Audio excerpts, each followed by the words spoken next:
सबसे पहले तमाम दोस्तों को अस्सलाम वालेकुम। अक्सर औकात हम दुकान के बाहर ये देखते हैं या दुकान के अंदर कि दोस्ती और कारोबार में फर्क करे, मगर अब बाबर आजम को अगर आगे जाना है तो उसको ये पॉलिसी अपनाना होगी। वीडियो की तफसील में जाने से पहले इस वीडियो को लाइक करें और कमेंट सेक्शन में इस अपडेट के मुतालिक अपनी राय का इजहार जरूर करें।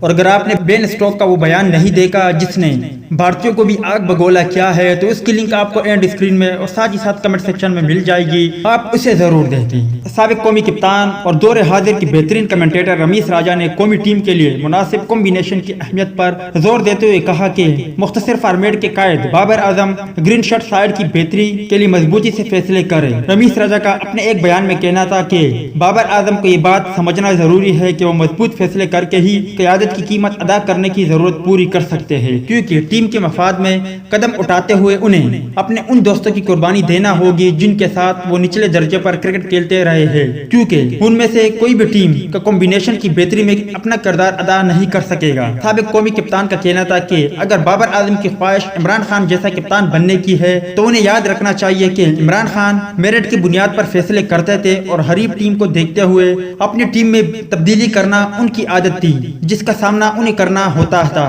रमीश राजा का कहना था कि वर्ल्ड कप के फातह कप्तान के नक्श कदम पर चलते हुए बाबर आजम को इस आजादी की बेशिद्दत से जरूरत महसूस होगी कि वो टीम सिलेक्शन और हुकूमती अमली के एतबार से अपने फैसले कर सकें, क्योंकि दूसरी सूरत में वो मतलूबा नताज के हुसूल में कामयाब नहीं हो सकेंगे और कौम ने जो उम्मीदें उनसे वाबस्ता कर ली है वो भी पूरी नहीं होगी। तो दोस्ती थी बाबर आजम और रमीश राजा के हवाले से कुछ अपडेट। क्या बाबर आजम के कप्तान बनते ही अब फैसले मेरिट पे होंगे? मतलब के कई ऐसे क्रिकेटर है जो बेहतरीन परफॉर्मेंस का मुजाहरा करने के बावजूद कौमी टीम के मुंतजर है, जैसे कि कामरान अकमल और मजीद कई ऐसे स्टार है जो अब भी कौमी टीम के मुंतजर है। तो इस हवाले से कमेंट सेक्शन आपके कमेंट्स का मुंतजर रहेगा। मिलते हैं किसी नेक्स्ट वीडियो में, तब तक के लिए इजाजत दीजिए। अल्लाह हाफिज।